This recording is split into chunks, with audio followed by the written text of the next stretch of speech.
நெஸ்வாக்கு முக்கியம் பாரு இந்த லாஸ்ட்ல என்ன கால் செவ்றாடா நெஸ்வாக் பேசி வச்சிருக்கேன் பாரு ஒண்ணு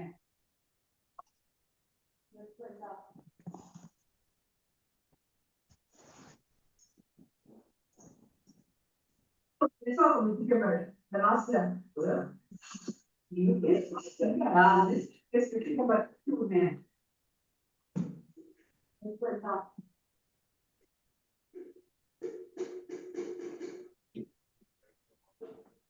நெஸ்வாக்கு முக்கியம் பாரு இந்த லாஸ்ட்ல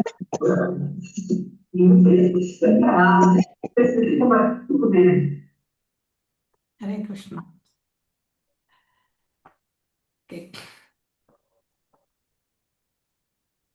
ओम नमो भगवते वासुदेवाय ओम नमो भगवते वासुदेवाय ओम नमो भगवते वासुदेवाय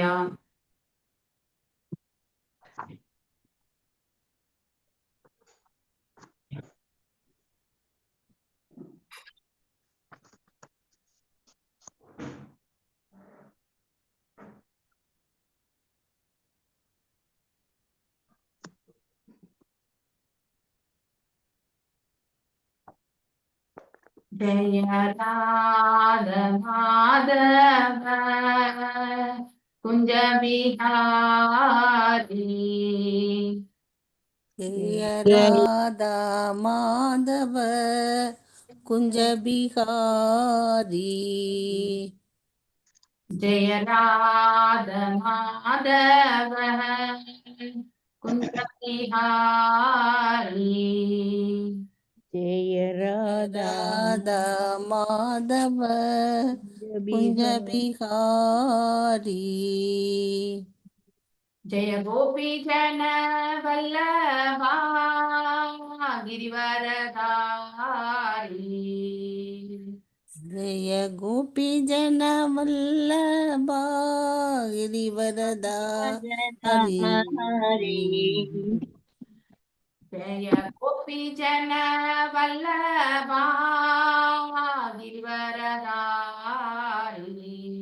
जय गोपी जन वल्लभा गिरिवरधारी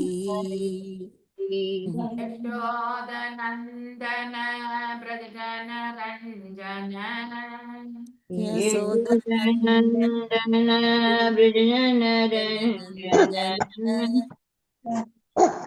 यशोदनन्दन ब्रजजन रञ्जन यशोदनन्दन ब्रजजन रञ्जन यमुनधीरा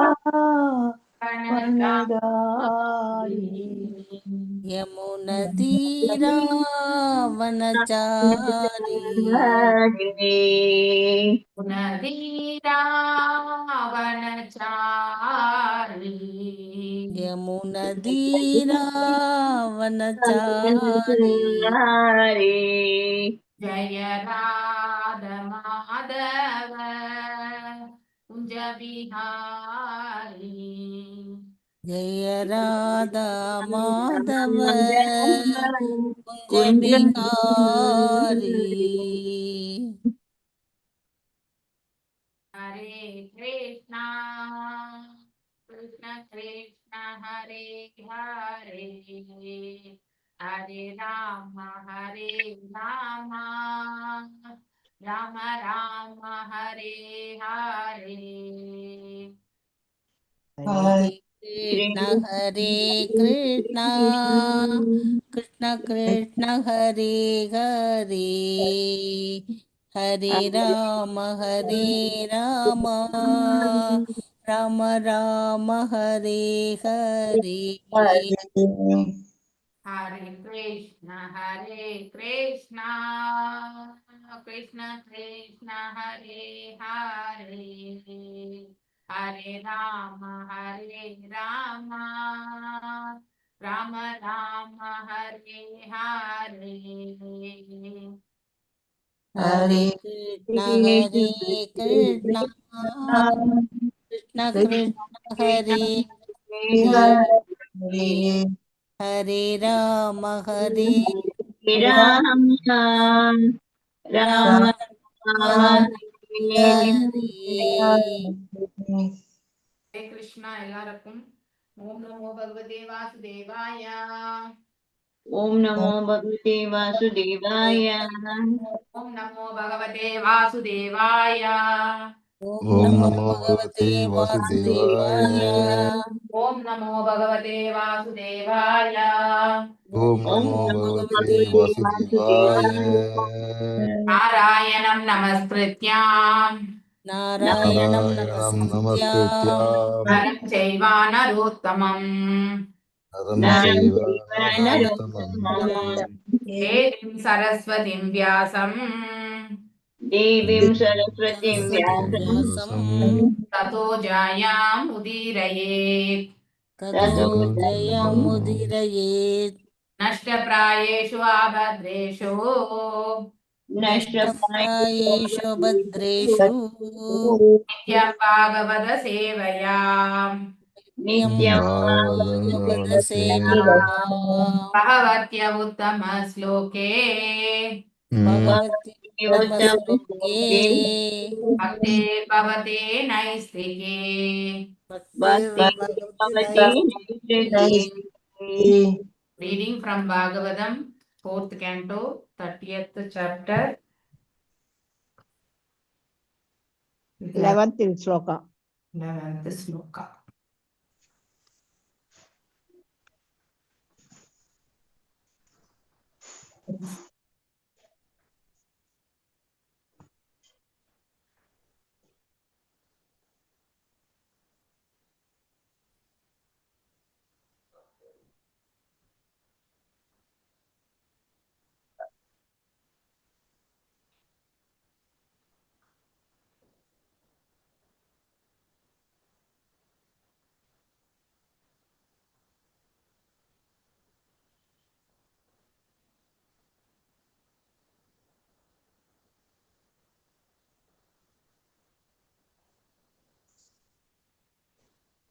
Yes, Prema Mataji Vasingo. ययूयं Vidur आदेशम् अग्रहीष्ट मुदान्विदाः अदो वा उसदी कीर्तिर् लोकान् अनुभविष्यति. Yes,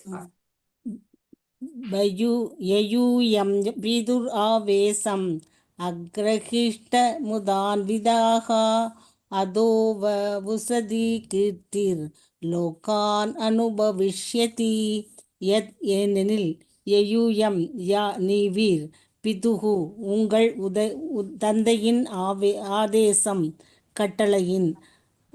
ஆதேசம் கட்டளையினை ஆக்ரீஷித் ஏற்றுக்கொண்டு முதா அன்விதா சிறந்த மகிழ்ச்சியில் அதோ ஆகையினால் வக உமது உசதி விரும்பத்தக்க கீர்த்தி பெருமைகள் அல்லது புகழ் லோகான் அனு பிரபஞ்சம் முழுவதும் பவிஷ்யதி சாத்தியமாகும்.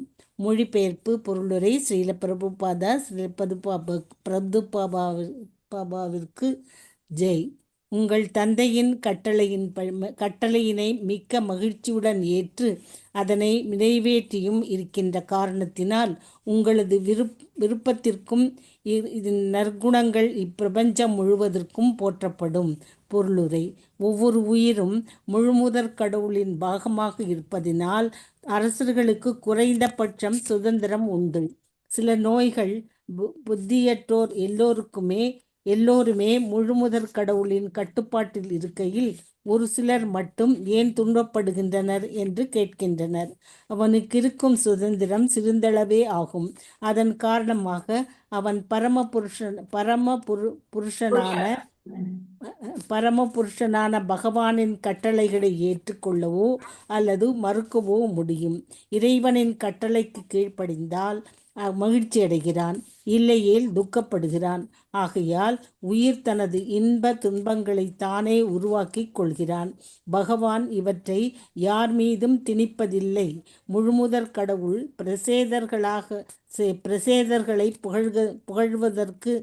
புகழ்வதற்கு காரணம் அவர்கள் தங்கள் தந்தையின் கட்டளைகளை நம்பிக்கையுடனும் பணிவுடனும் ஏற்றுக்கொண்டனர் என்பதுவே. அதனால் பகவான் மன்னர் பிராச்சீன பர்கியின் புதல்வர்களை வாழ்த்தியமைக்கு அவர்கள் தங்கள் தந்தையின் கட்டளைகளுக்கு கீழ்ப்படிந்தனர் என்பதுவே காரணமாகும். ஹரே கிருஷ்ணா. ஹரே கிருஷ்ண மாதாஜி. தேங்க்யூ மாதாஜி. கலாவதி மாதாஜி அடுத்த வாசம். பவிதா விஸ்ருதஹ புத்ரோ அனவமோ பிரம்மணோ குணைஹி ய ஏதாம் ஆத்மவீர்யேன விலோகிம் பூரயிஷ்யதி. हरे कृष्ण माता जी.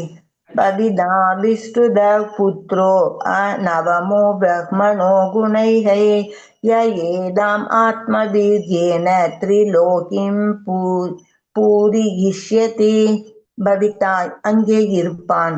விஸ்ருதக புகழ் வாய்ந்த, புத்திரன், நவம குறைந்தவன் இல்லை, பிரம்மண பிரம்மதேவனுக்கு குணங்களினால் யார் ஏதாம் இவை அனைத்தும் ஆத்ம வீரியேன அவனது சந்ததியினரால் த்ரிலோகி 3 உலகங்களும் பூரீஸ்வதி நிரப்புவர். மொழிபெயர்ப்பு. உங்களுக்கு ஓர் அரிய செல்வன் பிறப்பான். அவன் பிரம்மதேவனுக்கு எவ்விதத்திலும் குறைந்தவனாக இருக்க மாட்டான். அவனை உலகம் புகழும். அவனுடைய புதல்வர்களும் பேரப்பிள்ளைகளும் 3 உலகங்களிலும் நிறைந்து காணப்படுவர். பொருளுரை.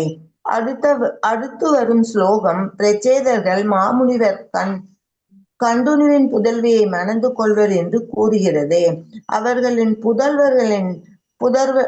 புதல்வர்களின் பெயர் விச்ருதன் என்றும் அவன் தனது நற்குணத்தின் காரணமாக தனது தாய் தந்தையரை பெருமைப்படுத்துவான் என்றும் கூறப்படுகிறது. உண்மையில் அவன் பிரம்மதேவனை விட சிறந்தவன் ஆவான். அரசியல் ஞானி சாணக்கியன் ஒரு தோட்டத்திலோ காட்டிலோ இருக்கும் நல்ல மரம் தனது மலர்களின் நறுமணத்தினால் அக்காட்டினையே நிரப்புகிறது என்கிறார். அதுபோல் ஒரு நற்புத்திரன் இவ்வுலகம் முழுவதிலும் தனது குடும்பத்தின் புகழினை பரப்புகிறான். யதுகுலத்தில் கிருஷ்ணர் பிறந்ததினால் இவ்வுலகத்தில் யதுகுலம் புகழ் பெற்று இருக்கிறது. ஹரே கிருஷ்ணா மாதாஜி. தேங்க்யூ மாதாஜி. தேங்க்யூ மாதாஜி. ஹரே கிருஷ்ணா. ஜெய மகாலட்சுமி மாதாஜி அடுத்த ஸ்லோகம். கண்டோஹ பிரமஸ்லோஷயா லப்தா கன்யா கமலலோச்சனா தாம் சாபவிந்தாதம் வித்தாதம் ஜஹ்ரூர் பூருஹா நிருபநந்தனாஹ. हरे कृष्ण माताजी. खंडो प्रम्लोचया लप्ता कन्या कमललोचना ताम तापवित्तां जग्रुहुर्भूरुहा நிருபநந்தனாக. கண்டு முனிவரின் பிரம்லோச்சயா சொர்க்கலோகத்தைச் சேர்ந்த பிரம்லோச்சா என்னும் பெயருடைய பெண் லப்தா அடைந்தாள். கன்யா புதவி கமலலோச்சனா செந்தாமரை விழியாள். தாம் அவளது மேலும் அபவித்தம் விட்டுவிட்டு ஜக்ருகு ஏற்றுக்கொண்டு பூருகா மரங்கள் நிருபநந்தனா ஓ மன்னன் பிராச்சீன பர்கியின் மைந்தர்களே. மொழிபெயர்ப்பு அண்ட் பொருளுரை எழுதியவர் தெய்வ திரு ஏசி பக்தி வேதாந்த சுவாமி பிரபுபாத் கி ஜெய். ஓ மன்னன் பிராச்சீன பர்கியின் மைந்தர்களே, சொர்க்கலோகத்தைச் சேர்ந்த பிரம்லோச்சனா என்னும் பெண் முனிவர் கண்டுவிற்கு பிறந்த செந்தாமரை விழிகளை உடைய தன் புதவியை வனத்திலுள்ள மரங்களின் பாதுகாப்பில் விட்டுவிட்டு சொர்க்கலோகத்திற்கு திரும்பிச் சென்றாள். இக்குழந்தை பேரழகு மங்கையான பிரம்லோச்சாவுக்கும் முனிவர் கண்டுவிற்கும் பிறந்ததாகும். பொருளுரை. உலகில் ஆற்றலுக்காக எப்போதெல்லாம் ஒரு மாமுனிவர் கடுந்தவம் மேற்கொள்கிறாரோ அவர் மீது தேவேந்திரன் பொறாமை கொள்கிறான். பிரபஞ்ச செயல்களை நிர்வகிக்கும் பொறுப்பு தேவர்கள் அனைவருக்கும் உண்டு. தேவர்கள் புண்ணியம் செய்து உயர்ந்த தகுதி பெற்றோர் ஆவர். அவர்கள் சாதாரண உயிர்களாக இருந்த போதிலும் கூட பிரம்மதேவன், இந்திரன், சந்திரன், வருணன் போன்ற உயர் பதவிகளை பெறும் திறன் உடையோர் ஆவர். உலகின் இயற்கைக்கேற்ப ஒரு முனிவர் கடுமையாக தவங்களை செய்தாரென்றால் அதைக் கண்டு தேவேந்திரன் கவலை உறுகிறான். பக்கத்து வீட்டுக்காரனை பார்த்து அனைவரும் அஞ்சும் அளவிற்கு இப்பௌதிக உலகம் வெறுப்பினால் நிரப்பப்பட்டிருக்கிறது. ஒவ்வொரு வியாபாரியும் பிற வணிகரை கண்டு அஞ்சுகின்றனர். ஏனென்றால் உலகமானது அனைத்து வகையான காழ்ப்புணர்ச்சியுடைய மக்களின் செயல்களாக திகழ்கின்றது. இவர்கள் அனைவரும் முழு முதற் கடவுளின் வளங்களோடு போட்டி போடுவதற்காக இங்கு வந்துள்ளனர். அதனால் மாமுனிவர் கண்டுவின் கடுமையான தவங்களை கண்டு தேவேந்திரன் அச்சம் கொண்டான். அவரது தவத்தினை குலைப்பதற்காக அவன் பிரம்லோச்சா என்ற அழகு மங்கையை அனுப்பினான். விஸ்வாமித்திரர் விஷயத்திலும் இப்படித்தான் நடந்தது. சாத்திரங்களிலுள்ள பிற நிகழ்ச்சிகளிலும் தேவேந்திரன் எப்பொழுதும் கார்ப்புணர்ச்சி உடையவன் என்பது நன்கு தெரிகிறது. பிருது மன்னர் இந்திரனை மிஞ்சும் வண்ணம் பல்வேறு வேள்விகளை செய்த பொழுது இந்திரன் மிகுந்த பொறாமை கொண்டு மன்னர் பிருதுவின் வேள்விக்கு இடையூறு செய்தான்.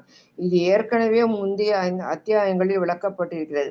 அண்டு முனிவர் சொர்க்கலோக சுந்தரியான பிரம்லோச்சாவிடம் மயங்கி அவிடம் ஒரு பெண் குழந்தையை பெற்றெடுத்ததன் மூலம் அவரது தவத்தை குலைத்ததில் தேவேந்திரன் வெற்றி பெற்றான். இப்பெண் குழந்தையே இங்கு செந்தாமரை விழியாள் என்றும் மிக்க அழகுடையாள் என்றும் குறிப்பிடப்பட்டிருக்கிறது. தான் வந்த காரியத்தை வெற்றியுடன் முடித்து கொண்ட பிரம்லோச்சா தனக்கு பிறந்த குழந்தையினை காட்டிலுள்ள மரங்களின் பாதுகாப்பில் விட்டுவிட்டு சொர்க்கலோகம் சென்றாள்.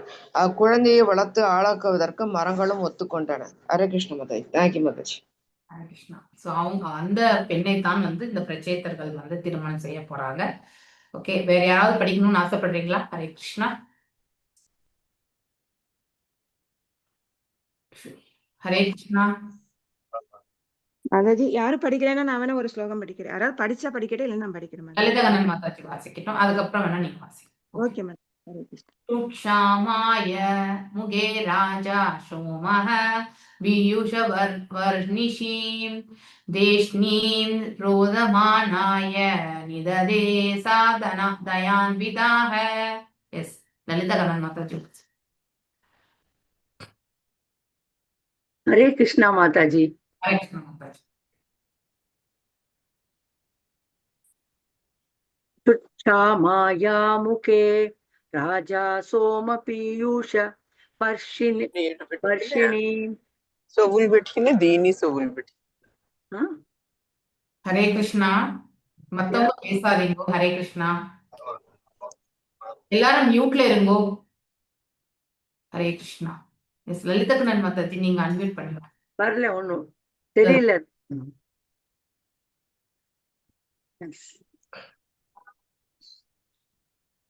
தேஷினீம் ரோதமானாய நிததே சதயான்விதா தயான்விதக சூத் பசியினால் ஷாமாயாக அக்குழந்தை வருந்திய பொழுது முகே வாயினுள் ராஜா மன்னர் சோமக நிலவு பீயூஷ அமிர்தம் வர்ஷினீம் பெய்து தேஷினீம் சுண்டு விரலினால் ரோதமானாயாக அது அழுத போது நிததே இட்டார் ச அவர் தயா அன்விதக மிக்க கருணையுடன். மொழிபெயர்ப்பு: மரங்களின் பாதுகாப்பின் விடப்பட்ட அக்குழந்தை பசியினால் கதறி அழுதது.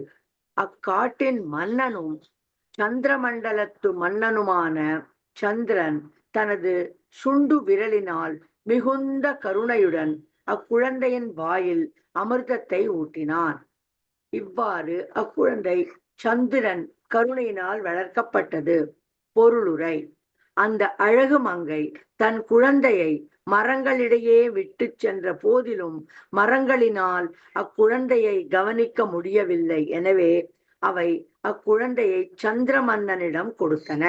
அக்குழந்தையின் பசியினை தணிப்பதற்காக தனது சுண்டு விரலை அக்குழந்தையின் வாயினுள் வைத்தான் சந்திரன். ஹரே கிருஷ்ணா மாதாஜி. தேங்க்யூ மாதாஜி. பிரஜா விசர்க ஆதிஷ்டஹ பித்ரா மாமனுவர்த்ததா தத்ர கன்யா வாரரோஹாம் தாம் உத்வஹ மாஷிரம். எஸ், ஜெயந்தி மாதாஜி வாசி. ஹரே கிருஷ்ணா மாதாஜி. பிரசா விசர்க ஆதிஷ்டக பித்ரா மாம் அனுவர்ததா தத்ர கன்யா வராரோகாம் தாம் உத்வகாதா மாசிரம்.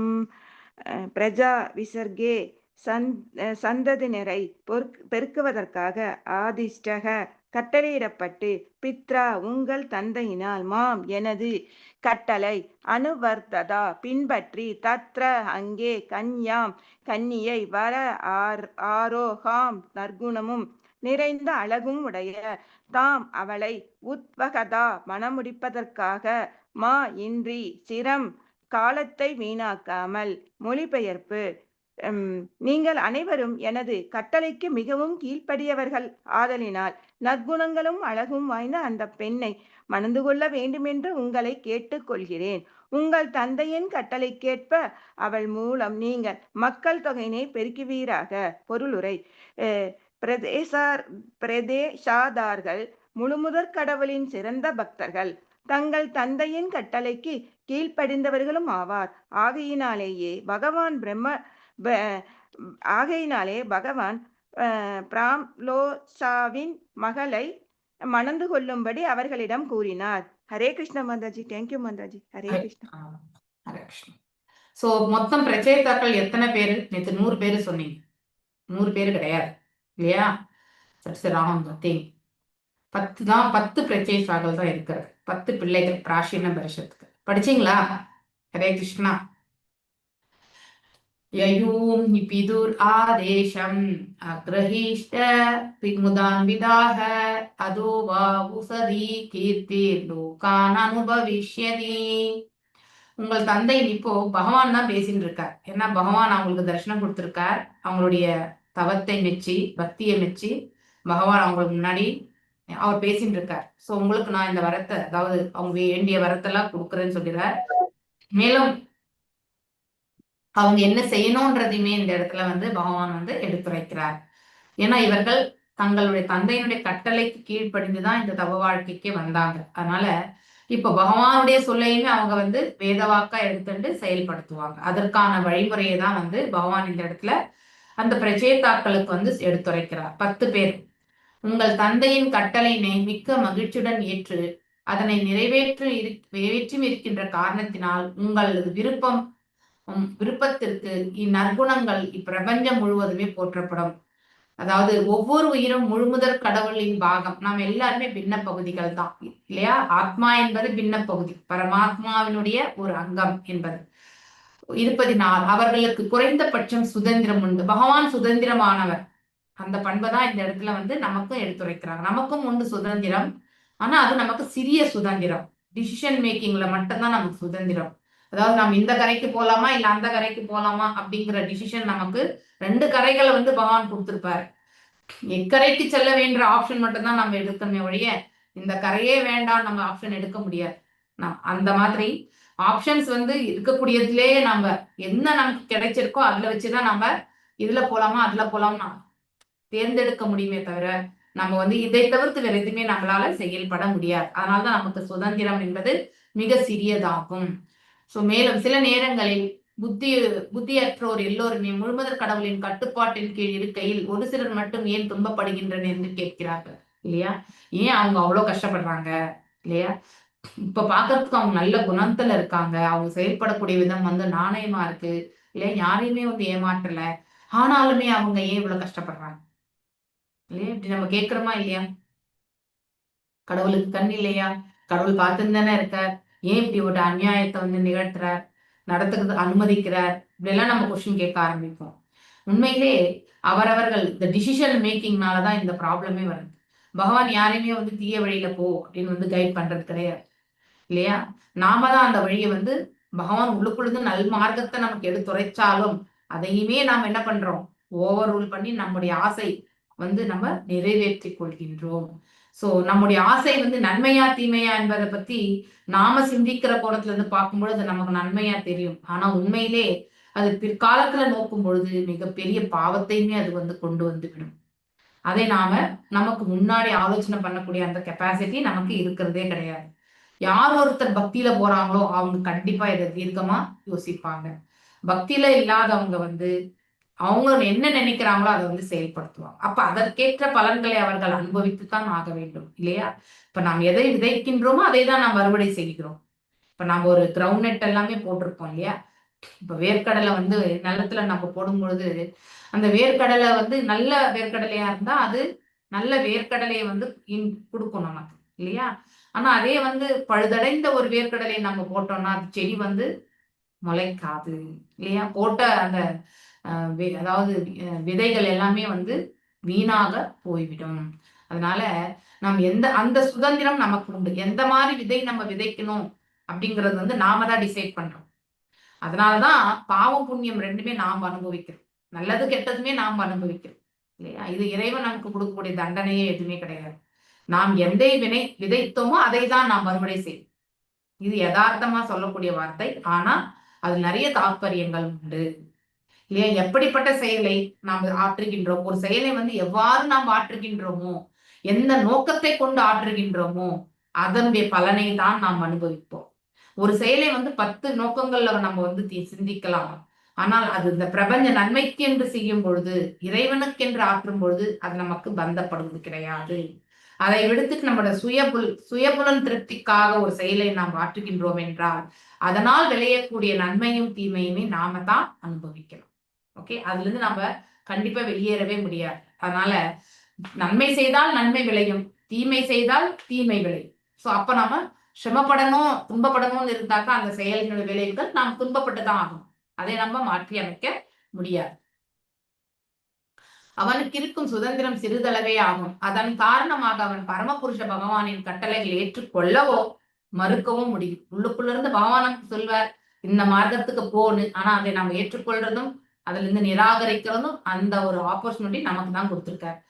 எதையுமே ஆப்பர்ச்சுனிட்டி தான் இல்லையா? 18 அத்தியாயங்கள் அர்ஜுனருக்கு எடுத்துரைச்ச பிறகு கூட கடைசியில நீ செய்ய வேண்டியதை செய்ய விரும்புவதை செய்ன்னு சொல்லிட்டார் பகவான் அர்ஜுனருக்கு இல்லையா? அதுக்கப்புறம் தான் அர்ஜுனர் சொல்றார் கரிஷ்யே வச்சனம் தவ அப்படின்னு சொல்றார் இல்லையா? அதாவது நீங்கள் என்ன எடுத்துரைக்கிறீர்களோ அதை நான் பின்பற்றுவேன், அதை நான் சிறமேற்கொண்டு செய்வேன்னு சொல்லிட்டு அர்ஜுனர் எடுத்துட்டு போறார். ஆனால் பகவான் காட்டிய வழியைத்தான் அவர் நடப்பேன் அப்படிங்கறத ரொம்ப அழகா எடுத்துரைக்கிறார் இல்லையா? அங்கேயுமே அர்ஜுனருக்கு அவர் ஃபோர்ஸ் பண்ணல. இந்த ஒரு பண்பு நம்ம எல்லாருமே நம்ம தெரிஞ்சுக்கணும். யாரையுமே நம்ம எதையுமே ஃபோர்ஸ் பண்ணி வாங்கக்கூடாது.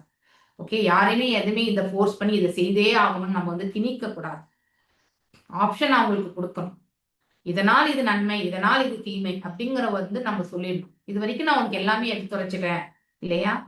இப்ப நீ எதன் செய்யணும்னு செய்ய விரும்புவதை நீ கர்ம சன்னியாசியா போகணுமா இல்ல கர்மயோகி ஆகணுமான்றது நீ டிசைட் பண்ண அர்ஜுனா அப்படின்னு சொல்லிட்டு பகவான் சொல்றாரு இல்லையா? எனக்கு பக்தன் ஆகி அப்படிதான் சொல்றாரு இல்லையா? என்னை வந்தனம் செய்து இதெல்லாமே சொல்றார். மன்மனா பவ பக்தோ இல்லையா? எல்லாமே சொல்றாரு பகவான். ஆனாலுமே கடைசியில அவர் ஆப்பர்ச்சுனிட்டி தான் கொடுக்கிறார். எஸ், இது இந்த மார்க்கம் இப்படி, இந்த மார்க்கம் இப்படி அப்படிங்கறத சொல்றார். சோ அப்போ நீ எதை செய்யணும்னு நினைக்கிறியோ நீ செய் அப்படின்னு சொல்லிட்டு பகவான் சொல்றாரு.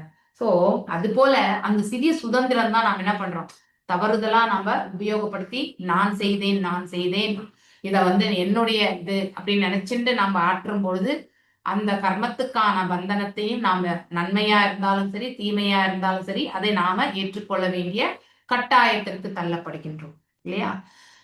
அதை அவ்வாறெல்லாம் செஞ்சு முடிச்சுட்டு அதுக்கப்புறம் பகவான் மேல தூக்கி நம்ம போடுறதுல என்ன புண்ணியம் ஏதாவது இருக்கா? லாபம் இருக்கா? கண்டிப்பா கிடையாது. இறைவனை கட்டளைக்கு கடிந்தால் மகிழ்ச்சி அடைகின்றான், இல்லையே என்றால் துக்கப்படுகின்றான். இதுதான் கிளியர் வரடிக்ட். ஆகையினால் உயிர் தனது இன்ப துன்பங்களை தானே உருவாக்கி கொள்கின்றான். So we are only creating the good and bad. நன்மையும் தீமையும் பிறர் தர வாரா, எல்லாமே நாம தான் செயல்படுத்துறோம் இல்லையா? பகவான் இவற்றை யார் மீதும் திணிப்பதும் கிடையாது. இது இதை போர்ஸ் பண்ணி எதுவுமே சொல்றதே இல்லை. இப்ப அர்ஜுனனும் துரியோதனமே பகவானிடத்துல போருக்கு முன்னாடி அவருடைய சப்போர்ட் கேட்கறதுக்காக வராங்க இல்லையா? சோ சகுனி ரொம்ப அழகா சொல்லி அனுப்புறான், எந்த பக்கம் கிருஷ்ணர் இருக்காரோ அந்த பக்கம் தான் வெற்றி பெறும். அதனால நீ அவருடைய எப்பாடுபட்டாது நீ அவரை நம் பக்கத்துல நமக்கு சகாயம் செய்வதற்கு நீ செய்து கொண்டு வா அப்படின்னு சொல்லிட்டு சொல்லுவார். ஆனா அதை கேட்கறதுக்கு முன்னாடி பகவான் ஒரு இது சொல்றார். என்ன சொல்றார்? நான் யார் தரப்பிலுமே ஆயுதம் ஏந்த போறது கிடையாது இல்லையா? ஒரு புறம் நாராயணி சேனை இருக்கு, ஒரு புறம் நான் இருக்கின்றேன். உங்க 2 பேருக்கு இந்த ஆப்ஷன் கொடுக்குறேன், உங்களுக்கு எது வேணுமோ நீங்க தேர்ந்தெடுத்துக் கொள்ளுங்கள் அப்படின்னு சொல்றாரு. அந்த ஆப்பர்ச்சுனிட்டி. சோ புத்திசாலியான அர்ஜுனர் என்ன நினைக்கிறார்? பகவான் இருந்தா போறோம் அப்படின்னு நினைக்கிறார்.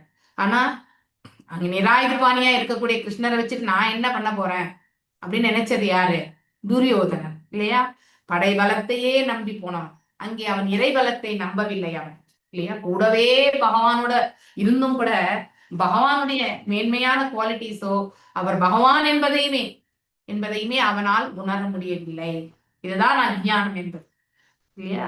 சோ அப்ப அவன் என்ன கேட்கிறான்? வெறும் நாராயண சேனை மட்டும் போனா போறோம் அப்படின்னு கேட்கிறான் இல்லையா? நான் நாராயண சேனை இருந்தாலே எனக்கு போறோம் அப்படின்னு நினைச்சிட்டு அந்த ஆப்ஷன் கேட்கும் பொழுது அர்ஜுனர் பகவானே எனக்கு நீங்க மட்டும் போறோம், உங்களை நான் கேட்டு பெற முடியாது. உங்களுடைய அருள் வந்து நான் வந்து யாசகமாக தான் பண்ண முடியும் அப்படின்னு சொல்லிட்டு கேட்பார். ஸோ அதுதான் உண்மையான. ஸோ அப்படி நம்ம யோசிக்கணும். ஸோ இது வந்து இறை உணர்வில் இருக்கிறவங்களால மட்டும்தான் யோசிக்க முடியும். இறை உணர்வு அற்றவர்களால வெறும் பௌதீக கண்ணோட்டத்தை மட்டும்தான் எடுத்து செல்ல முடியும். ஸோ வெறும் பௌதீக கண்ணோட்டம் வந்து நம்மளை வந்து எப்பவுமே பின்னி பிணையக்கூடிய செயல்களில் மட்டும்தான் ஈடுபடுத்தும். ஸோ முழுமுதல் கடவுள் பிரச்சேதர்களை புகழ்ந்ததுக்கு காரணம் என்னன்னா அவங்களுடைய சின்சியாரிட்டி இல்லையா. அவங்க வந்து எவ்வளவு சின்சியரா அவருடைய தந்தை கட்டளைகளை ஏற்று நடந்தார்கள் இல்லையா. அதை வந்து இந்த இடத்துல வந்து பகவான் வந்து அவங்கள புகழ ஆரம்பிச்சு. அதே மாதிரிதான் அவர்களுக்கு கட்டளையும் விடுகிறார், அந்த பெண்ணை திருமணம் செய்து கொள்ள வேண்டும் என்று. அதனால் பகவான் மன்னர் பிராச்சீன பர்ஷியன் புதல்வர்களை வாழ்த்தியமைக்கு அவர்கள் தங்கள் தந்தையின் கட்டளைக்கு கீழ்ப்படிந்தனர் என்பதுவே காரணம். So that is only reason. So பெரியவர்களுடைய வார்த்தைகளை கேட்பது எவ்வளவு பெரிய உசிதமான ஒரு குவாலிட்டி வந்து நம்ம கிட்ட டெவலப் ஆகுது இல்லையா. நம்ம கிட்ட அந்த பணிவு இல்லையா, அடக்கம், இதெல்லாமே நம்ம கிட்ட வரும் இல்லையா. சப்மிசிவா அந்த பண்புகள் எப்பவுமே நம்ம கிட்ட இருக்கக்கூடியதுக்கான குவாலிட்டி எப்போ வரும்னா அப்பா அம்மா பேச்சு நம்ம கேட்கும் பொழுதுதான்.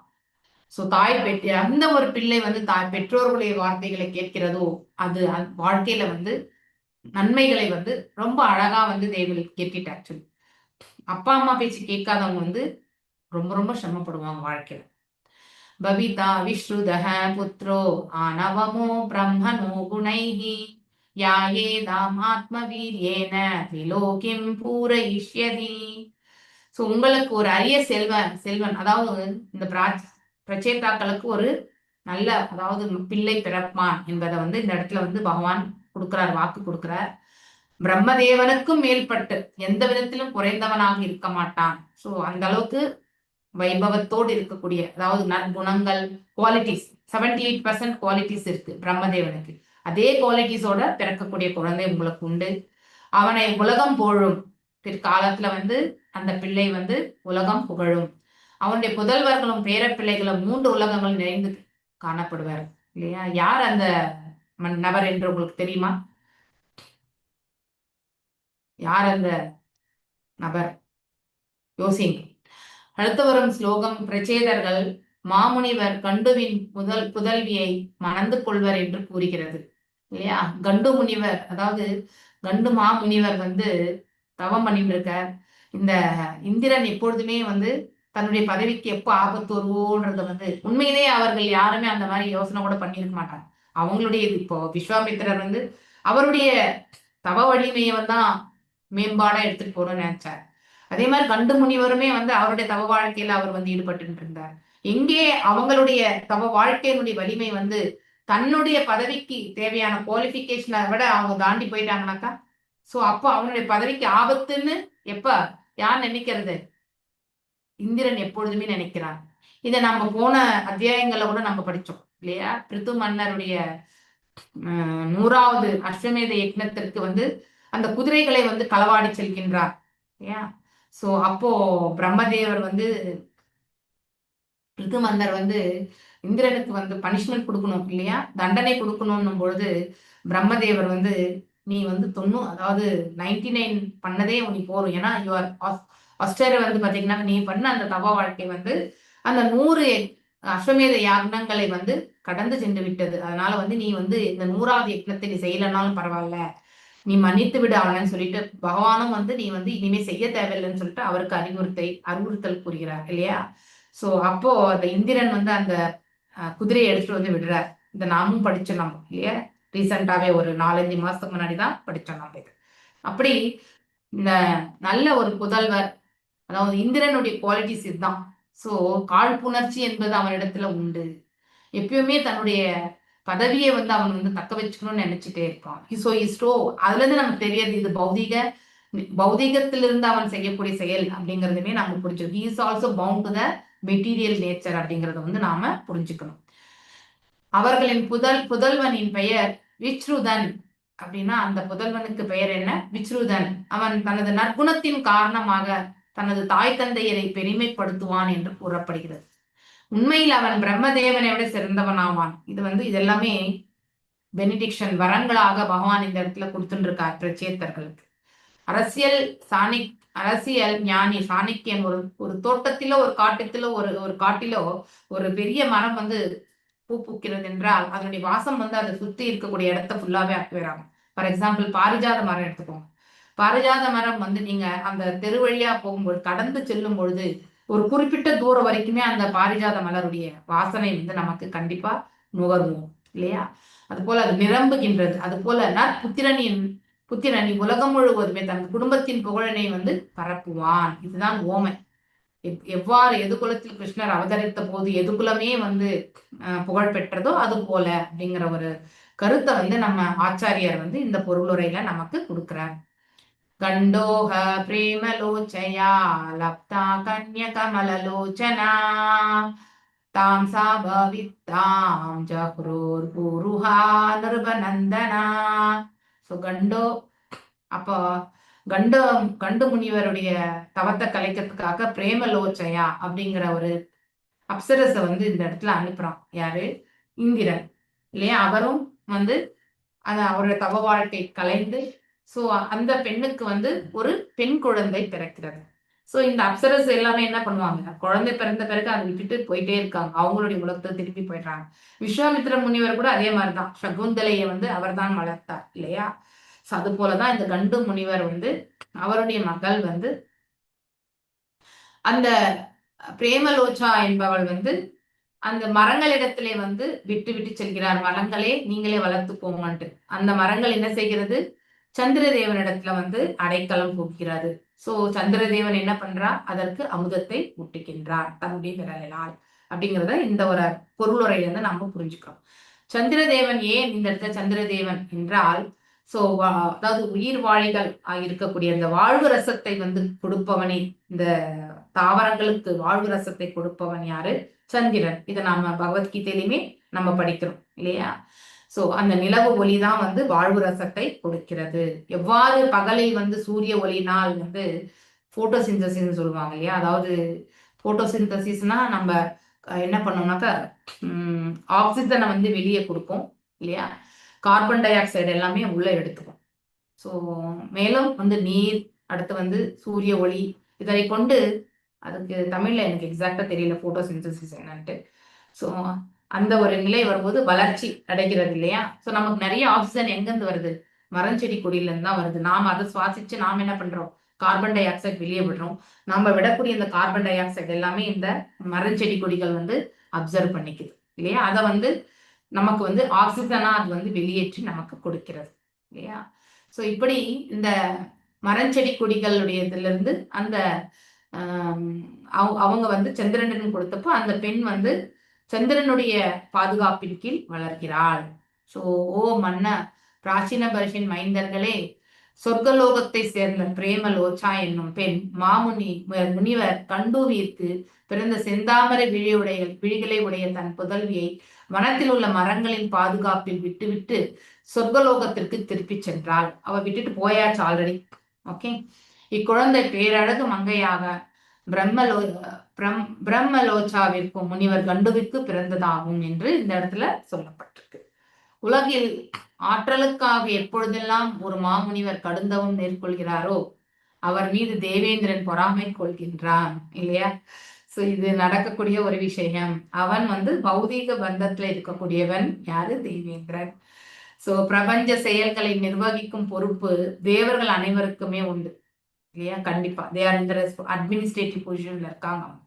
தேவர்கள் புண்ணியம் செய்து உயர்ந்த தகுதி பெற்றோர் ஆவர். அவங்க எப்பவுமே சத்துவகுணத்துல நிலை பெற்றிருப்பவர்கள். அவர்கள் சாதாரண உயிர்களாக இருந்த போதிலும் பிரம்மதேவன், இந்திரன், சந்திரன், வருணன் போன்ற உயர்ந்த பதவிகளை பெறும் திறனுடையவர்.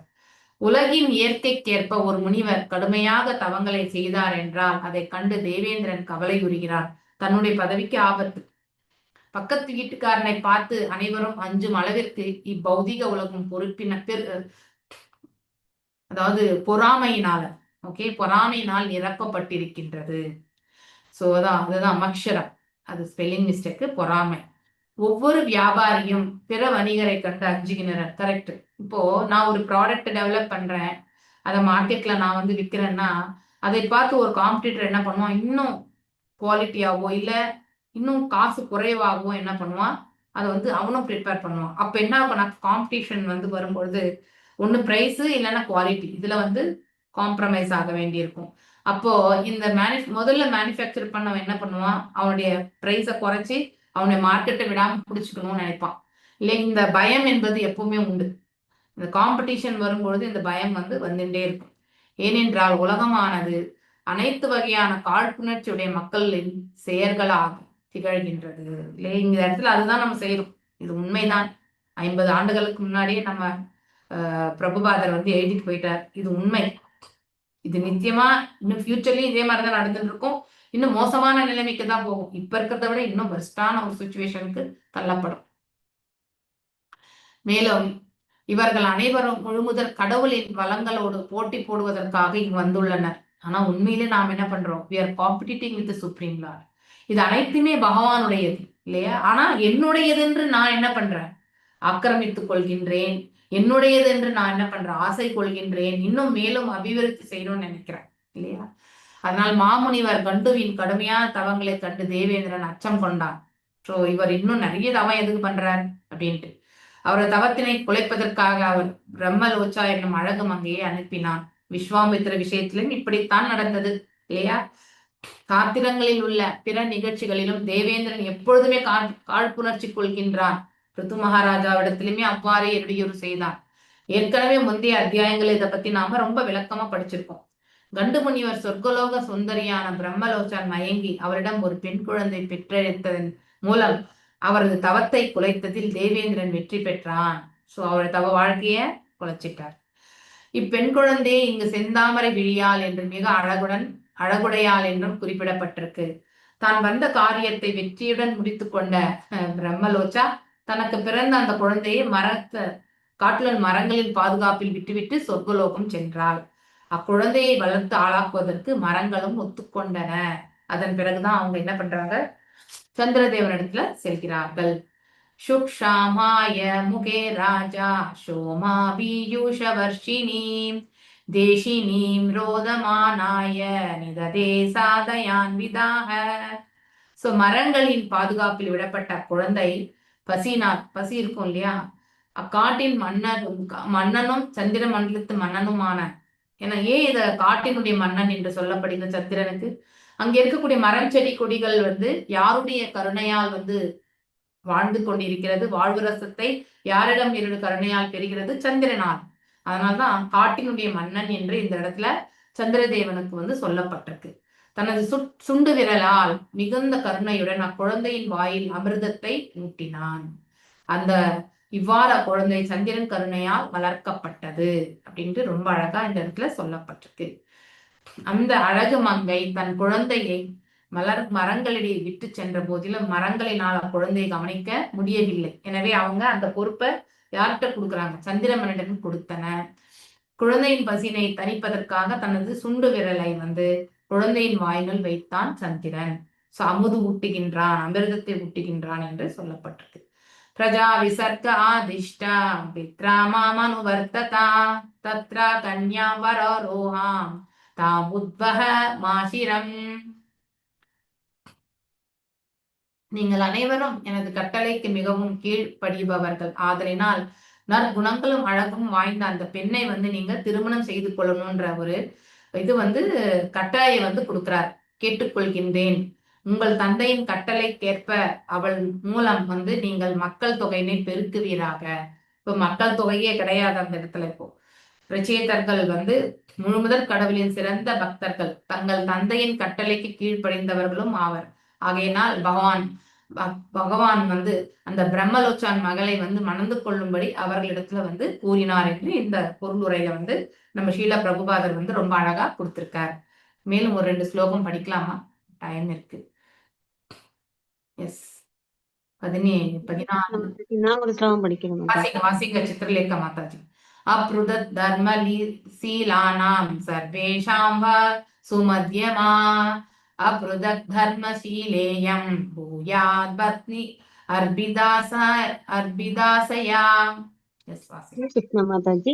அப்ருதத் தர்மசீலானாம் சர்வேஷாம் வஹ சுமத்யமா அப்ருதத் தர்மசீலேயம் भूयात् पत्नी अर्पिता सयाः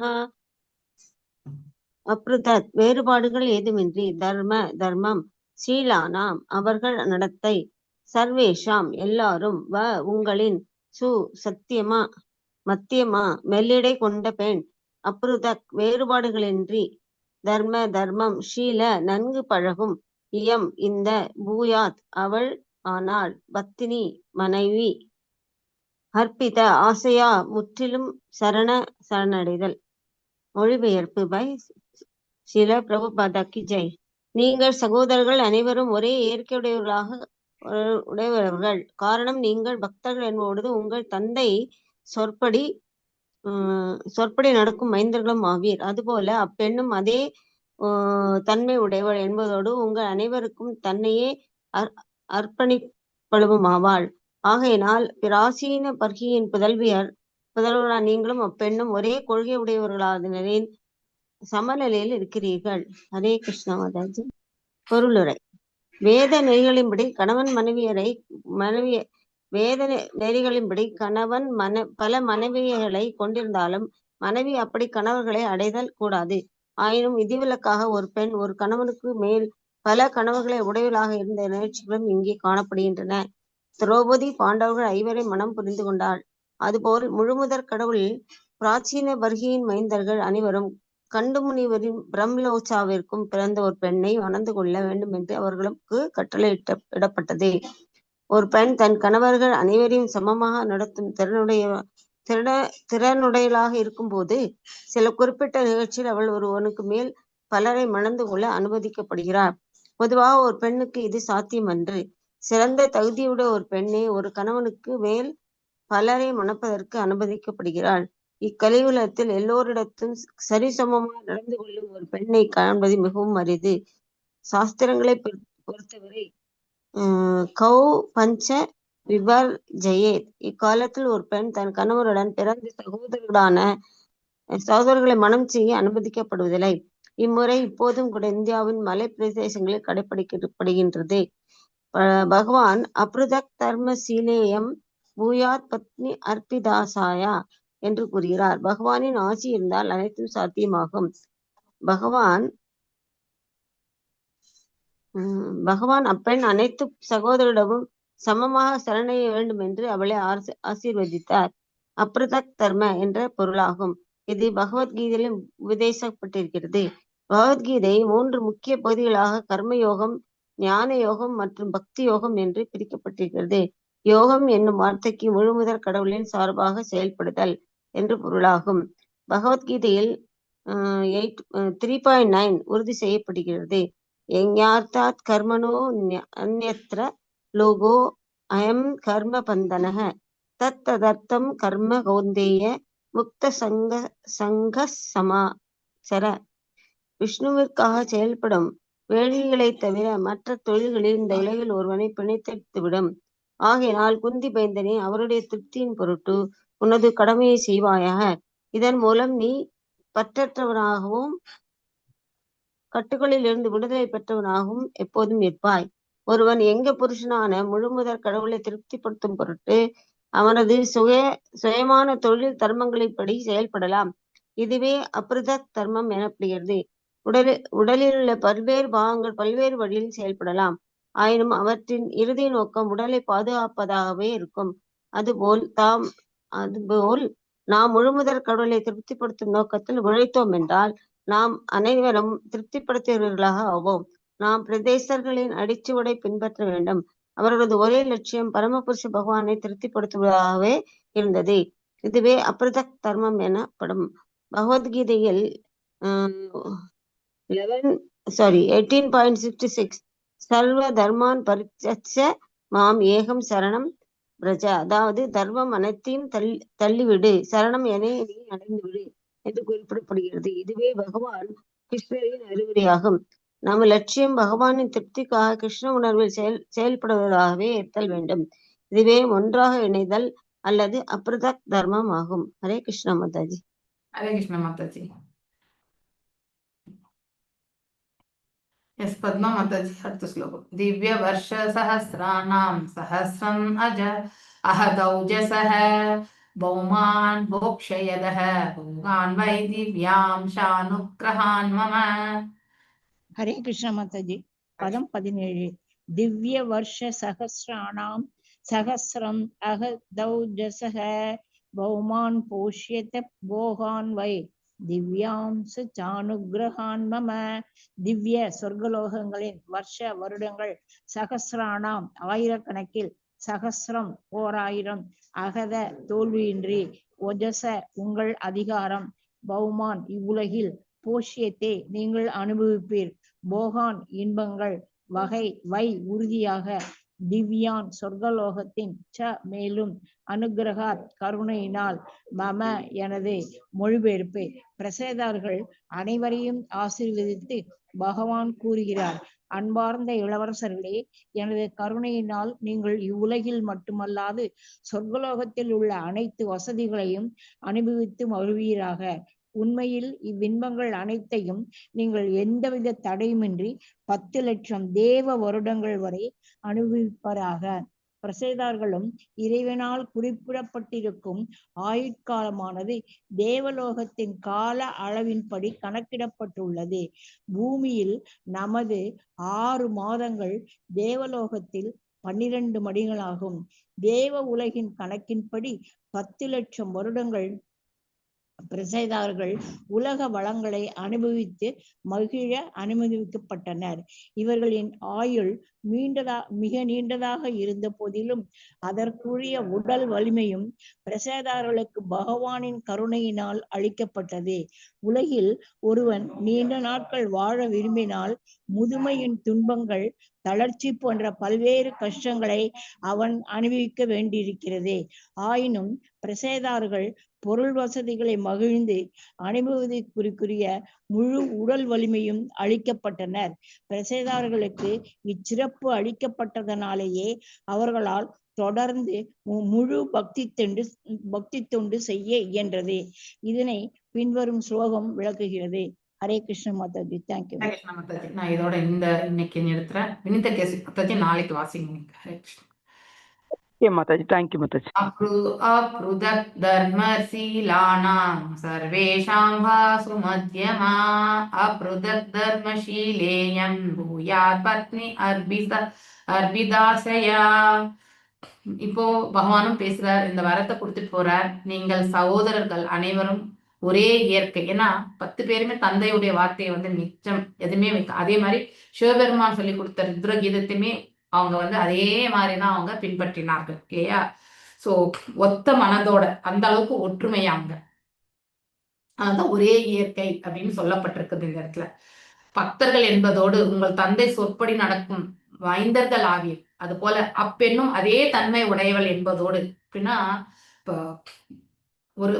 ஒரு ஆண் பல பெண்களை திருமணம் செய்யலாம். ஆனால் ஒரு பெண் ஒரு ஆணை மட்டும்தான் திருமணம் செய்ய முடியும். தட் இஸ் த கெப்பாசிட்டி இல்லையா. அதாவது குவாலிட்டி. அதாவது திரௌபதி கூட 5 பேரை திருமணம் செய்து கொள்வது என்பது ரொம்ப பெரிய கஷ்டமான விஷயம் என்பதை உணரும் பொழுது இதெல்லாம் நான் எப்படி, ஏன்னா வியாபகங்கள் என்பது ஒருத்தரோட ஒருத்தர் இருக்கும் பொழுது அது ஓராண்டு காலம் அவங்க she used to do, அவங்க அக்னி ஸ்நானம் பண்ணுவாங்க. அந்த பழைய வரவு கணக்கு எல்லாத்தையுமே முடிச்சுட்டு தான் அடுத்தவங்களுடைய வாழக்கூடிய அந்த நிலையை ஏற்படுத்தினாங்கன்றது சொல்லப்படுகிறது. So it is not easy. So அதற்கான குவாலிஃபிகேஷன் இருக்கும் ஃபர்ஸ்ட் இல்லையா.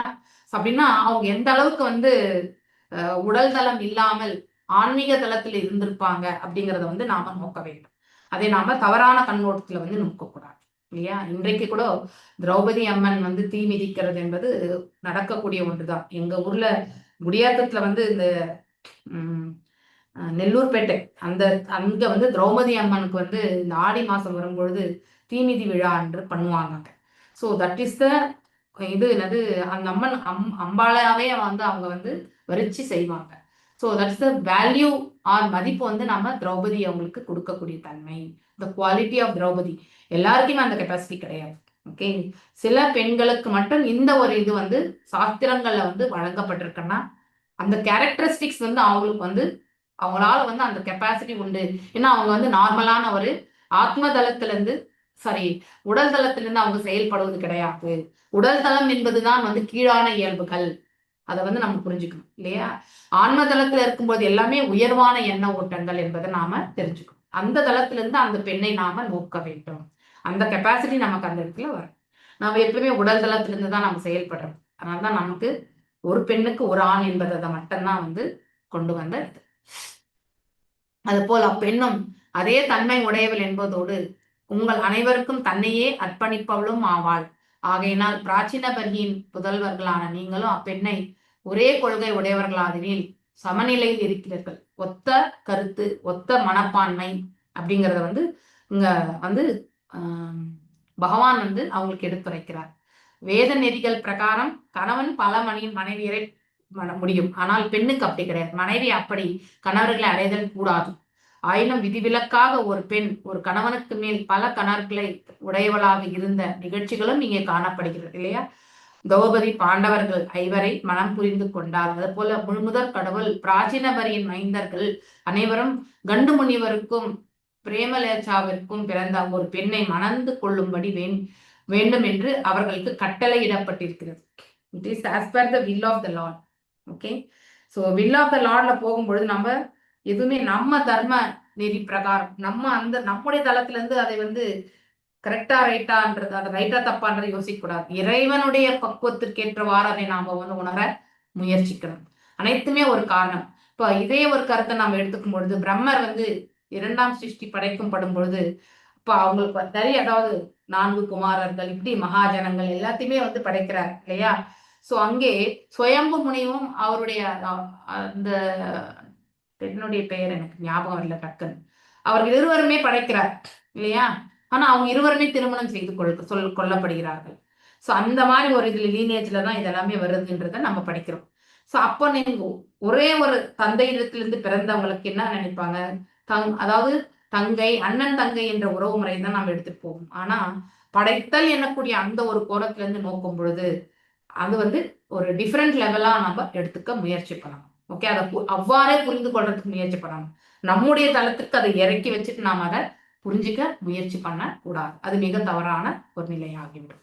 ஓகே, சோ அதே மாதிரி கருத்து தான் இந்த இடத்துலயுமே நாம பொதுவா எடுத்துக்கணும். பொதுவாக ஒரு பெண்ணுக்கு இது சாத்தியம் அன்று.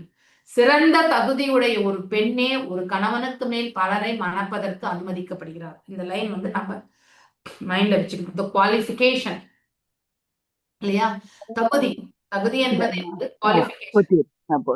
ஹரே கிருஷ்ணா, ஹரே கிருஷ்ணா. சோ அதாவது குவாலிஃபிகேஷன். இக்கலியுகத்தில் எல்லோரிடத்திலும் சரிசமமாக நடந்து கொள்ளும் ஒரு பெண்ணை காண்பது மிகவும் அரிது இல்லையா? நம்ம வீட்டுல எடுத்துக்கோங்க, அம்மா என்ன பண்ணுவாங்க, பையனுக்கு இன்னைக்கு கூட எங்க வீட்டுல என்னுடைய பெண் வந்து என்ன வந்து குறை சொல்லிட்டே இருப்பான். நீ பையனுக்குன்னா நீ நிறையவே பண்ற, பொண்ணுக்குன்னா என்ன? ஆனா உண்மையிலேயே அவளுக்கு தான் நிறைய பண்ணிட்டே இருப்பேன். அது வெளியில சொல்ல மாட்டேன். ஆனா அவ வந்து எப்பவுமே அவனுக்கு ப்ரிஃபரன்ஸ். அதாவது இந்த ஓர வஞ்சனை என்பது கண்டிப்பாக நம்ம கிட்ட வந்துடும் அப்படிங்கிறது தான் அந்த பண்பு. சோ ஒருத்தரை சார்ந்தே நம்ம செல்லக்கூடிய அந்த பண்பு பெண்ணிடத்துல உண்டு. அதை வந்து நம்ம செய்யலைன்னாலும் அடுத்தவங்க புரிந்து கொள்ளக்கூடிய விதத்துல அவ்வாறு நாம நடந்து கொள்ளக்கூடிய செயல்கள் அமைந்துவிடும். சோ இப்படி நம்ம பார்க்கும் பொழுது நம்ம அந்த மாதிரி ஒரு சமநோக்கோட இருக்கக்கூடிய ஒரு பெண் வந்து கிடைப்பது வந்து மிக மிக கடினமானது, அரிது. சாஸ்திரங்களை பொறுத்தவரை கௌவ பஞ்ச விவர்ஜேயே, அதாவது இக்காலத்தில் ஒரு பெண் தன் கணவனுடன் பிறந்த சகோதரர்களை மனம் செய்ய அனுமதிக்கப்படுவது கிடையாது இல்லையா? அதாவது கொழுந்தனார் இல்லையா, அதுக்கப்புறம் மூத்தார், இவங்களை வந்து நம்ம திருமணம் செய்து கொள்ள மாட்டாங்க இல்லையா? சோ ஏன்னா அந்த இது அனுமதி இப்பயுமே வழக்கத்துல உண்டு. எஸ் பிரபுஜி, நீங்க எதை சொல்ல வரீங்க சொல்லுங்க. அதாவது அண்ணன் மேல பொறாமன்றது அன்பு அதிகமா இருந்தாதான், அதிகமான அன்பு இருக்கும்போது அது போல சொல்லுவாங்க. அவன் மேலே அன்பு இருக்கு அந்த அம்மாவுக்கு, அதனாலதான் உனக்கு மட்டும் செய்யறாங்க எனக்கு செய்யல அப்படின்னு சொல்லுவாங்க. பொதுவா சொல்றதுதான், குறைக்காக சொல்றது இல்ல, அன்பு மிகுதியாக சொல்றதுதான் அது. ஹரே கிருஷ்ணா. அதனால அதாவது எதிர்பார்ப்புகள் எல்லா பிள்ளைங்கள் கிட்டயுமே இது வரும். அம்மா அவங்களுக்கு நிறைய கொடுத்தா நமக்கு கொடுக்கல. போவாரதா போட்டு கொஞ்சம் லைட் கட்டுவேன் விட்டுக்கிறீங்க. ஹரே கிருஷ்ணா. பேக்ரவுண்ட்ல புஷ்ப மாதாஜி. ஹரே கிருஷ்ணா மாதாஜி. அந்த பிரஸ்லோசாவோட பொண்ணு எவ்வளவு கஷ்டப்பட்டிருப்பா, அவளுக்குன்னு பேர் வைக்கலையா பிரசேதர்களோட மனைவி ஆகிறதுக்கு. அப்புறம் எவ்வளவு பின்னாடி கஷ்டப்பட்டிருப்பா படிக்கலாம். வளர்ச்சியும் அம்மா அப்பாவோட இல்லாத கடவுள்மார்களோடையும் 10 பேரோடையும் சமாளிக்கணும். எஸ் அதே கடவுளே. எஸ் அவளுக்கு அந்த பண்பு இருக்கின்றத வந்து பகவானே சொல்றார். ஸோ ஒண்ணு வந்து நம்ம வந்து அவங்க நம்மள மாதிரி ஜனங்களோட வாழலாம் அவங்க இல்லையா. ஸோ அந்த குணாதிசயம். ஸோ அவங்க யாரோட வளர்ந்தாங்க, மரம் செடி கொடிகளோட தான் வளர்ந்தாங்க இல்லையா. ஸோ அந்த சமநோக்கோட எல்லாத்தையுமே ஒன்னா பார்க்கக்கூடிய அந்த பண்பு அதனால கூட வந்திருக்கலாம், நமக்கு தெரியாது இல்லையா. அந்த பண்பு இருக்கின்றது என்பது இங்க யார் எடுத்துரைக்கிறது, ஆக்சுவலி அந்த பரம்பொருளை எடுத்துரைக்கிறார். இந்த பரம்பொருளை கட்டளையின் பிரகாரம் தான் அது நடக்கிறது. So this is because only caste எதுக்கு, இங்கே ஜனத்தொகையை பெருக்கணும். ஈவன் பிரம்மா ஆல்சோ அவருடைய படைப்பிலுமே இங்க ஜனத்தொகையை வந்து அபிவிருத்தி செய்யணும் படைக்கும் காலத்துல, அதற்காகத்தான் அந்த செயல் நடந்தது. ஓகே, சோ உயர்வான ஒரு காரணத்திற்காகத்தான் அது செயல்படுகிறது. ஸோ மற்றபடி இந்த புலனுகர்ச்சிக்கானது கிடையாது அப்படிங்கறது வந்து நாம தெரிஞ்சுக்கணும். மேலும் வந்து பகவான் அப்பெண்ணை அனைத்து சகோதரர்களிடத்தும் சமமாக சரணடைய வேண்டும் என்று அவளை ஆசீர்வதிக்கிறார். ஸோ அந்த பிளெஸிங்கும் அந்த பெண்ணுக்கு வந்து பகவானே கொடுக்குறாரு. ஆபிருத தர்ம அப்படின்றது தான் அந்த பொருள். அதாவது எல்லாத்தையுமே சமனோட கூட பார்க்கக்கூடிய அந்த இதுக்கு வந்து அப்படிப்பட்ட தர்மத்திற்கு வந்து ஆபிருத தர்மம் என்று சொல்லப்படுகிறது. பகவத்கீதையில கூட வந்து இது உபதேசிக்கப்பட்டிருக்கு அப்படின்றது வந்து இந்த இடத்துல மேற்கோள் காட்டுகிறார் நம்ம ஷீலா பிரபுபாதர். கர்ம யோகம், ஞான யோகம், பக்தி யோகம் இல்லையா. யோகம் என்றால் என்ன, இறைவனோட சம்பந்தப்படுத்துறது இல்லையா. சோ மேல சம்பந்தம் எப்படி படுத்தலாம், அவர் சார்பாக நம்ம இதை வந்து செயல்படுத்துறோம். இப்போ காலையில இருந்து கிளாஸ்ல வந்து மாதாஜி ஒருத்தர் கேட்டாங்க, எப்போ நம்ம வந்து அதாவது எப்படி மாதாஜி இதெல்லாம் செய்ய முடியும், அதாவது ஒருத்தவங்க வந்து நம்மள வந்து உபயோகப்படுத்திக்கிறாங்க, அவங்க மேல போறாங்க, அப்ப நமக்கு மன வருத்தம் வருது இல்லையா. அப்ப அந்த மாதிரி ஒரு நிலையெல்லாம் வரும்போது நாம் எப்படி அதெல்லாம் சகஜமா எடுத்துக்கிறது அப்படின்ற ஒரு நிலை கொஸ்டின் கேட்டாங்க. ஒண்ணு வந்து ஒருத்தர் எந்த பாவத்தை கொண்டு அதை செயல்படுத்துறாரோ அது அதனுடைய பலனை அந்த மனிதனை வந்து அடைய பெறுவான். நல்ல ஒரு மனதை கொண்டு ஆற்றினால் நன்மையை அடைவான், தீமையான ஒரு மனதை கொண்டு ஆற்றினால் தீமைகளை அவன் வந்து கண்டிப்பாக அடைவான். அதனால நாம ஒருத்தருக்கு சகாயம் பண்ணணும் அப்படின்னும் பொழுது எந்த ஒரு பிரதி உபகாரத்தையுமே எதிர்பார்க்காம செய்யணும். அதுதான் உண்மையிலே சகாயம். அது கருணையுள்ள மனதிற்கு மட்டும்தான் வரும், அன்பு உள்ளத்திற்கு மட்டும்தான் அந்த இது வரும் இல்லையா. சோ அப்படி நாம் எதையும் எதிர்பார்க்காமல் செய்யும் பொழுது அந்த நபர் நமக்கு வந்து வேல்யூ கொடுக்கணுமா இல்ல அந்த நபர் நம்மளை கடந்து சென்றாலும் அதை பற்றி நம்ம பொருட்படுத்த கூடாது. யாருக்கு என்ன விதிக்கப்பட்டிருக்கிறதோ அதுதான் நடக்கும். இதை நாம கண்டிப்பாக ஏற்றுக்கொள்ள வேண்டும். அதனால நம்மளையும் தாண்டி அவங்க போயிட்டாங்களே என்றனாக்கா அப்ப நீங்க என்ன பண்றீங்க, எதையோ எதிர்பார்த்து செய்யறீங்க அப்படின்னு அர்த்தம். எதிர்பார்க்காமல் செய்வதுதான் தொண்டு இல்லையா. அது எப்ப வரும்னா இது அனைத்தும் இறைவன் நமக்கு கொடுத்திருக்கார் அப்படின்னு எண்ணிக்கொண்டு ஆற்றும் போது வரும். அதுதான் பகவான், அதாவது கடவுளின் சார்பாக செயல்படுதல் என்ற பொருள். அதுதான் எல்லாம் கிருஷ்ணா சென்ட்ரிக்கா இருந்து செயல்படணும்னு சொல்றோம் இல்லையா. அதுக்கு எப்ப அந்த மாதிரி ஒரு நிலை வரும்னா அனைத்தும் இறைவன் நம்ம கிட்ட இருக்கக்கூடிய கட்டளை அப்படிங்கிற ஒரு நிலை வரும்பொழுது மட்டும்தான் வரும். யஜ்ஞாத்த கர்மனோ அந்யத்ர லோகோ ஹயம் கர்ம பந்தனக தத் அர்த்தம் கர்ம கௌந்தேய முக்த சங்க சமாசரக. அனைத்துமே விஷ்ணுவிற்காக ஆற்றப்படுவது, எல்லா யஜ்னங்களுமே இல்லையா. சோ அதாவது எந்த எதுவா இருந்தாலுமே வந்து நாம பகவானுக்கென்று ஆற்றப்படும் பொழுது மட்டும்தான் நம்மளை பந்தப்படுத்தாது. நம்முடைய சுயநலத்திற்காக ஆற்றப்படக்கூடிய ஒவ்வொரு செயலுமே வந்து பந்தப்படுத்தும். இதற்கு ஒரு உதாரணம் அங்க நான் வந்து கொடுக்க வேண்டியதாயிற்று. அதே உதாரணத்தை தான் உங்களுக்கு நான் சொல்றேங்க. அதாவது இப்போ எங்களுடைய ஆபீஸ் பாத்தீங்கன்னா ரொம்ப சின்னதாயிடுச்சு. முன்னாடி வந்து என்ன ஒரு 10 பேர் தான் இருந்தாங்க, அதனால மேனேஜ் பண்ணி இப்போ 30-35 பேர் ஆன பிறகு அங்கே வந்து இடம் என்பது பத்தல. ஸோ அப்போ மாதிரி கன்ஜஸ்டடா இருக்கு. ஸோ இதை கண்டு என்னுடைய பெண்ணும் சரி என்னுடைய கணவரும் இருவருமே பிரபுவும் நம்ம வந்து வேற ஒரு இடத்துல வாங்கி நம்ம ஆபீஸ் மாத்திடலாம் அப்படின்ற ஒரு எண்ணத்துக்கு வந்திருக்காங்க. ஸோ எனக்கும் அது உசிதமா தான் பட்டுச்சு. ஆனா நாம் செய்யறது ரைட்டா தப்பா, முன்னவா இருந்தா எஸ் கோஹெட்ன்னு போயிட்டு இருப்பேன் நான். ஆனா இப்ப நான் மாற்றக்கூடிய வயோதிகத்தை நெருங்கின்னு இருக்கோம் இல்லையா. ஒரு லோனை வாங்கி பண்றது என்பது இதெல்லாம் நம்ம நிறைய யோசிக்கணும் இல்லையா. இதெல்லாம் யோசிக்கும் பொழுது இறைவனிடத்துல ஒரே ஒரு பிரார்த்தனை, இந்த செயல் செய்ய வேண்டும் என்று எண்ணினால் இதை நாங்கள் ஆற்ற வேண்டும் என்று நீங்கள் நினைச்சால் மட்டும் எங்களுக்கு இந்த வாய்ப்பை கொடுங்கன்னு சொல்லிட்டு பிரார்த்தனை வச்சுட்டு we are trying. அதை அடையணும் அப்படின்னாக்கா கண்டிப்பா பகவானுடைய கிருபையால அது நம்ம கண்டிப்பா பர்ச்சேஸ் பண்ணணும். இல்லைன்னா இதை வச்சே நம்ம மேனேஜ் பண்ண வேண்டிய ஒரு சுச்சுவேஷன் இருக்கும் அப்படிங்கறத வந்து மனசளவுல நான் வந்து ரொம்ப தயாராயிட்டேன். ஸோ அப்போ என்ன ஆகும்னாக்கா நமக்கு அந்த பொருள் மீது இருக்கக்கூடிய பற்றுதல் இருக்காது, ஒரு ஆசையை அடையணுன்ற அந்த வெறி இருக்காது இல்லையா? நமக்கானது என்பது அந்த உணர்வு இருக்காது. இது இறைவனுடைய கடமைக்காக ஆற்றப்படுவது என்பது அந்த எடுத்துட்டு போகணும். ஏன்னா நம்ம படிக்கிறோம், இத்தனையுமே இங்க சொல்லிட்டு இருக்காரு நம்ம ஆச்சாரியா. அதை நம்ம அட்லீஸ்ட் எவ்வளவு முடியுதோ அவ்வளவு நம்ம ஃபாலோ பண்றதுக்கு நம்மள நாம ரெடி பண்ணிக்கணும். அது ரொம்ப ரொம்ப முக்கியமானது. இங்கதான் விஷ்ணுவுக்காக செயல்படும் தவிர அனைத்துமே நம்மள பந்தப்படுத்தும். ஆகையினால அவருடைய திருப்தியின் பொருட்டு மட்டும் நீ செயல்படு. உன்னுடைய திருப்திக்காக நீ செயல்படாத, உன்னுடைய எதிர்பார்ப்புகளுக்காக நீ செயல்படாத. அது இறைவனுடைய கட்டளையாக இருக்கும் பட்சத்தில் கண்டிப்பாக நிறைவேறும். அப்படி ஒரு மனப்பான்மையை நீங்க எடுத்துட்டு போகணும். அதன் மூலியமா தான் நம்ம பற்றற்ற நிலையில இருக்கும் இல்லையா? இல்லைன்னா அனைத்தின் மீது பந்தங்கள் தான் நமக்கு இல்லையா?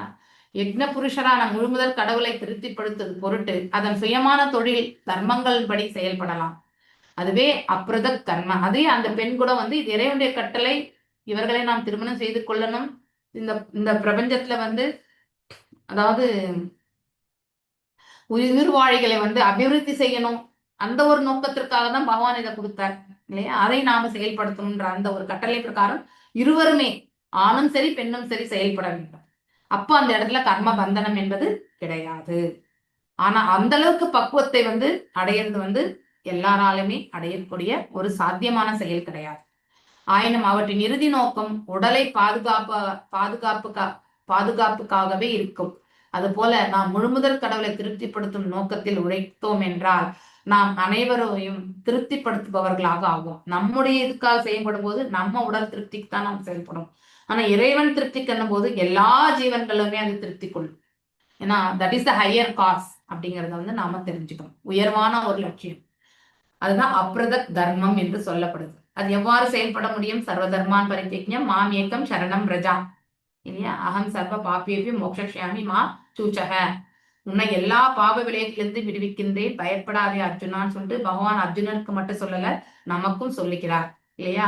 அனைத்தையுமே இறைவன் பாதங்களில் விடுத்து நாம நம்முடைய கடமைகளை அவர் மீது பாரத்தை போட்டு ஆற்ற வேண்டும். அப்பதான் அந்த கர்மம் அதாவது நற்கர்மமாக மாறும். இல்லை என்றால் அந்த செய்யக்கூடிய கர்மங்களுடைய பலன்களை அனுபவிப்பதற்கு நாம மீண்டும் இந்த இடத்துல பிறக்க வேண்டிய ஒரு கட்டாயத்திற்கு தள்ளப்படுவோம். இதுவே பகவான் கிருஷ்ணருடைய அறிவுரையாகும். நமது லட்சியம் பகவானின் திருப்திக்காக கிருஷ்ணருடைய திருவுணர்வில் செயல்படுவதற்காக இருத்தல் வேண்டும். இதுவே ஒன்றாக இணைதல் அல்லது அப்ருத தர்மம் என்று சொல்லப்படுகிறது. ஓகே. திவ்ய விரக்ஷ சஹஸ்ரானாம் சஹஸ்ர அஹ தௌஜசஹ பௌமான் போக்ஷயத போகான் வைதிவ்யாம் சானுக்கிரஹான் மம. சோ பிரச்சேதர்கள் என்ன பண்றாங்க? அவங்க எல்லாத்தையுமே பகவான் ஆசீர்வாதம் செய்கிறார். மேலும் எனது கருணையினால் நீங்கள் உலகத்தில் மட்டுமல்லாது சொர்க்கலோகத்துல அவங்களை ஆயுட்காலம் பாருங்க. நம்முடைய ஒரு பகல் நம்ம அதாவது அவங்களுடைய 6 மாத காலம், அதாவது 24 ஒரு பகல் இரவு சேர்ந்து 24 மணி நேரம் ஓராண்டு தேவ உலகத்துக்கு சமம். அதாவது நம்ம பித்ருக்களுக்கு எல்லாமே கூட நம்ம வருஷத்துக்கு ஒரு முறை, தேவர்களுக்கு நம்ம சூரிய பகவானுக்கு வணங்குறோம் இல்லையா? அது அன்றாடம் நாம அவர்களுக்கு வணங்குவதற்கு சமமாக்கி விடுகிறது. ஓகே. நம்முடைய ஒரு வருடம் அவங்களுடைய ஒரு நாள் கணக்கு. ஸோ அப்படி அவங்க பார்க்கும்போது 10 லட்சம் வருடங்கள்னா இன்ட்டு நாம் என்ன பண்ணணும்? 365 நாட்களை நாம மல்டிப்ளை பண்ணோம்னாக்கா அந்த அளவுக்கு இந்த பிரச்சேதர்களுடைய ஆயுட்காலம் என்பதை நாம எடுத்துக்கணும். ஓகே. 1 லட்சம் இன்ட்டு 365 போட்டோம்னா அந்த பிரச்சேதர்களுடைய ஆயுட்காலம். ஏன்னா நம்முடைய ஒரு நாள் அவங்களுடைய ஓர் வருடத்திற்கு சமம் இல்லையா? ஸோ ஓர் வருடம் என்பது 12 திங்கள் இல்லையா? அந்த 12 திங்களுக்கு 365 நாட்கள் அப்படி நாம கணக்கு போட்டு பண்ணணும். பிரச்சேதர்கள் இறைவனால் குறிப்பிடப்பட்டிருக்கும் ஆயுட்காலமானது தேவலோகத்தின் கால அளவின்படி கணக்கிடப்பட்டிருக்கு. இந்த புவியாண்டு கணக்கு கிடையாது. நாம புவியாண்டு கணக்கு பிரகாரம் பார்க்கும் பொழுது 1 லட்சம் இன்ட்டு 365 நாட்கள் போட்டோம்னா அத்தனை புவி ஆண்டுகள் என்பதை நாம எடுத்துக்கணும். பூமியில் நமது 6 மாதங்கள், தேவலோகத்தில் 12 மணி நேரம். அதே போல நின்றதுதான் இரவும் கூட. அதனால்தான் ஈர் 6 ஆண்டுகள் என்பது, ஈராண்டு திங்கள் என்பது சரி, ஈர் 6 திங்கள் என்பது ஓராண்டு இல்லையா? நம்முடைய ஒரு நாள் அவங்களுடைய ஒரு ஆண்டு கணக்கு. அந்த மாதிரி நம்ம கணக்கு எடுத்துக்கணும். இவர்கள் ஆயுட்காலம் மிக நீண்டதாக இருந்த போதிலும் அதற்குரிய உடல் வலிமை நமக்கெல்லாம் இப்போ 50 வயசு ஆச்சு, எனக்கு 50 மேல நடந்துட்டு இருக்கு. இப்போ எனக்கு கொஞ்சம் கொஞ்சமா தளர்வு என்பது நமக்கு தெரிய வருது. என்னதான் இருந்தாலும் அதே உத்வேகத்தோடு செயல்பட முடியாது. 70 இயர்ஸ்ல இன்னும் உத்வேகம் குறையும், 80 இயர்ஸ் வந்தப்ப இன்னும் குறைய ஆரம்பிக்கும் இல்லையா? நாட்கள் செல்ல செல்ல செல்ல நம்முடையது. ஆனா அவங்களுக்கு அப்படி கிடையாது. அவங்களுக்கு அதே திடகாத்திரமான உடல் எல்லாமே இருக்குன்றத வலிமை இருக்குது இந்த இடத்துல. ஏன்னா அவங்களுடைய ஆயுட்காலம் மிக பெரியது, நீண்டது. உலகில் ஒருவர் நீண்ட நாட்கள் வாழ விரும்பினால் முதுமையின் துன்பங்கள், தளர்ச்சி போன்ற பல்வேறு கஷ்டங்களை அனுபவிக்க வேண்டி இருக்கிறது. இது உண்மை. நாம் எல்லாருமே அனுபவிச்சுட்டு தான் இருக்கோம். ஆயினும் பிரச்சேதர்கள் பொருள் வசதிகளை மகிழ்ந்து அனுபவிப்பதற்காக பகவான் இந்த இதை கொடுக்கல. அவர்கள் இந்த இடத்துல நல்ல ஒரு அதாவது பிரஜனின்னாக்கா அதாவது வாரிசுகளை உருவாக்கணும். அதற்காக தான் பகவான் அதை கொடுத்தார். பிரச்சேதர்களுக்கு சிறப்பு அளிக்கப்பட்டதினாலே அவர்களால் தொடர்ந்து முழு பக்தி தொண்டு செய்ய இயன்றது. அவங்களுடைய கடமையே அவங்களுக்கு பக்தி இல்லையா? இதனை பின்வரும் ஸ்லோகம் விளக்குகின்றது என்று இந்த இடத்துல சொல்லப்பட்டிருக்கு. இதை நாம நாளைக்கு பார்ப்போம் 18th ஸ்லோகத்திலிருந்து. ஓகே. வாஞ்ச கல்பதாருபியஸ்ய கிருபா சிந்துபேவச்ச பதிதானாம் பாவனேபியோ வைஷ்ணவேபியோ நமோ நமः. अनंत कोटि वैष्णव वृंद की जय. नामाचार्य हरिदास ठाकुर की जय. हरे कृष्ण कृष्ण कृष्ण हरे हरे, हरे राम राम राम हरे हरे. हरे कृष्ण.